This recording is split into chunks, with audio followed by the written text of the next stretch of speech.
खादिम भी ऐसे होते हैं कि जिनकी वजह से मौला भी नाज करते हैं, महबूब भी नाज करते हैं। हज़रत अब्दुल्लाह बिन मुबारक रहमतुल्लाह ताला अलैह, किसी ने आपसे पूछा आप कैसे संवर गए?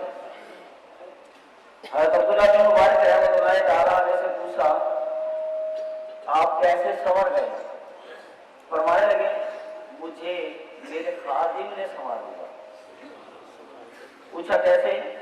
फरमाने लगे मेरा एक खादिम था, मैंने उससे कहा तुम मुझे इतना कमा के लाके दो जितना मेरा गुजारा पूरा हो जाए तो मैं तुम्हें आजाद कर दूंगा। मैंने उसको कहा वो हर रोज दिन को आता और मुझे कुछ दिनार दे देता। हज़रत अब्दुल्लाह बिन मुबारक का खादिम कहता है कि मैं कमा कर लाया, कई दिन गुजर गए। हज़रत अब्दुल्लाह बिन मुबारक फरमाते हैं मैंने कहा तुम्हें पता है कुछ लोग आए और उन्होंने कहा अब्दुल्लाह बिन मुबारक रहमतुल्लाह अलैह तुम्हें पता है कि तुम्हारा ये खादिम कमाकर कहां से लाता है? फरमाया पता है, मैंने कभी पूछा नहीं, मेरे हुक्म पे लगता है करता है मुझे कमा के ला के देते। लोगों ने कहा हजरत ये कफन चुरा कर ला कर देता है, ये कफन चुरा कर आपको दामे गिरे में ला के देता है। रात को जाके किसी ताजा मुर्दे की कब्र खोदकर ये आपको ला के देता है, फिर उस कब्र को बेचकर ला के देता है।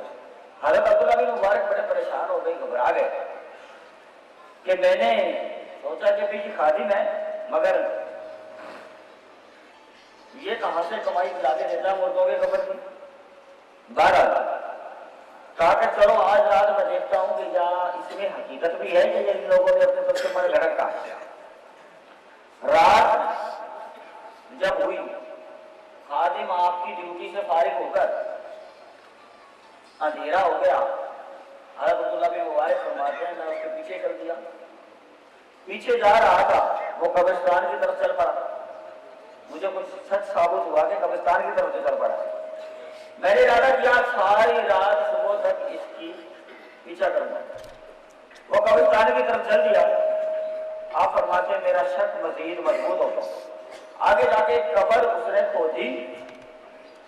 मुझे यकीन हो गया कि जब मिट्टी उसने हटाई और वो नीचे चला गया, मैं पीछे जाके बैठ गया। गौर से देखा कि वो कब्र नहीं थी।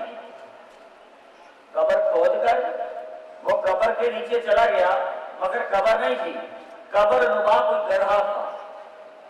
कब्र नुमा कोई गड्ढा था, उसमें टाट पड़ा हुआ था। टाट नीचे जाके उसने टाट पहन लिया। अल्लाह ताला की इबादत में मसरूफ हो, अल्लाह ताला की इबादत में मसरूफ हो। और फिर मनाजात अर्ज करता है मेरे मौला मुझे माफ कर दे, मेरे मालिक मेरे मौला मुझे माफ कर दे।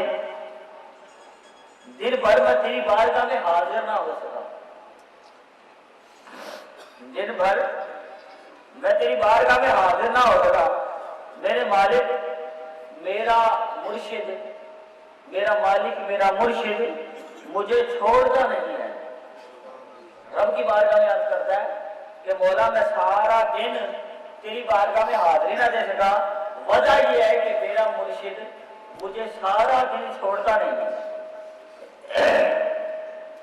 रात की हाजिरी मेरी कबूल कर दे। सारा दिन मुर्शिद की बारगाह में रहता हूँ, मेरी सिर्फ रात की हाजिरी तेरी बारगाह में लगी है। चोरी छुपे आया हूँ, यही कबूल कर ले। दिन भर तूने मेरा मालिक बनाया है, जिसको मेरा मुर्शिद मेरा मालिक जिसको तूने बना दिया है, मैं उसकी नौकरी करता हूँ, उसकी नौकरी में रहता हूँ। बस ये कहकर इबादत करता रहा, सारी रात रोता रहा। अब तो थोड़ा सा रोना बर्दाश्त नहीं होता, आधा घंटा घंटा रो रहे तो सर में दर्द हो जाता है। बस ये कहकर वो इबादत करता रहा, सारी रात रोता रहा। हज़रत अब्दुल्लाह बिन मुबारक फरमाते हैं, जब सुबह हुई तो उसने टाट उतारा, लिबास पहन लिया, कब्र बंद करके मस्जिद में आ गया। मैं पीछे रहा। आप फरमाते हैं कि मैं उसके पीछे था। नमाज फजर पढ़कर वो दुआ करता है। अब क्या दुआ करता है नमाज फजर पढ़कर? मौला, अब मैंने मालिक को जाकर दिनार देने हैं, क्योंकि मालिक का हुक्म है कि मुझे इतने दिनार रोजाना ला कर दे, दिनार देने। बस इतनी बात उसने कही, उसके हाथों में एक नूर उतर आया। इतनी बात उसने कही, हज़रत अब्दुल्लाह बिन मुबारक फरमाते हैं कि उसके हाथों में एक नूर उतर आया और वो उसके हाथों में आ गया। नूर उतर कर उसके हाथों में आ गया। जब वो दुआ से फारिग हुआ, वो नूर दिनार बन गया। वो नूर दिनार बन गया। वो लेकर सुबह उसने, मैं घर चला गया भागकर। हज़रत अब्दुल्लाह बिन मुबारक फरमाते हैं, मैं भागकर घर चला गया। वो लेकर सुबह उसने मुझे आके दे दिए। और जब वो गुलाम हजरत अब्दुल्लाह बिन मुबारक के पास आया दिनार देने के लिए, अब मजे की बात यह है कि अब मुर्शिद हजरत अब्दुल्लाह बिन मुबारक के पास पहुंचा तो आप उसे देखकर उसके कदमों में गिर गए और फरमाने लगे, हजरत अब्दुल्लाह बिन मुबारक कि गुलाम तू नहीं है, मेरा गुलाम तू नहीं है, गुलाम तो मैं हूं। गुलाम तू नहीं है, गुलाम तो मैं हूं। तू तो मालिक है, जो तुझे वो अदा कर देता है, इतना काम तुझे पड़ेगा। आप हज़रत अब्दुल्लाह बिन मुबारक फरमाते हैं कि इस खादिम की वजह से मेरी जिंदगी संभल, इसकी मोहब्बत की वजह से, इसको देखकर मेरी जिंदगी संभल।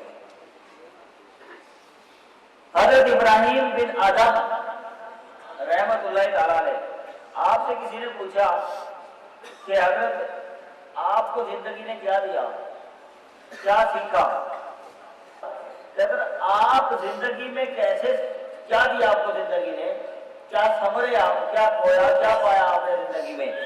कोई एक बात ऐसी बतला दें अपनी जिंदगी की कि जिसने आपको कुछ दिया और क्या सीखा इस पूरी जिंदगी में।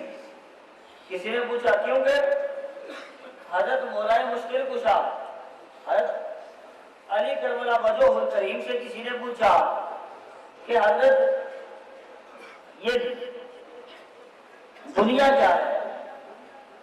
तो बड़ी पहली बात हजरत इब्राहिम बिन आदम की बात याद आ गई। हजरत शेर खुदा हजरत अली करबला वजहुल करीम से पूछा, हजरत ये दुनिया क्या है? आपने फरमाया, ये दुनिया में मशहूर है, हुब्बे दुनिया में, तलबे जात मनसब में, अपनी ख्वाहिश के अंदर भूले भटके रहे, दिलों को रिकत नहीं मिलता। आप फरमाते हैं कि दिलों को नरम करने और अल्लाह से लो लगाने का तरीका, अल्लाह ताला से लो लगाने का तरीका, उससे मोहब्बत करने का तरीका है कि दिलों को नरम कर लो, रोए, गिरिया बुका करें, और जिसको ये नसीब होता है वो किस्मत वाला होता है। ये दुनिया एक ख्वाब है। आप फरमाते हैं, जागो इस ख्वाब से, और इस दुनिया का धोखा आपको आखिरत में शर्मिंदा और नादिम करने के मुताबिक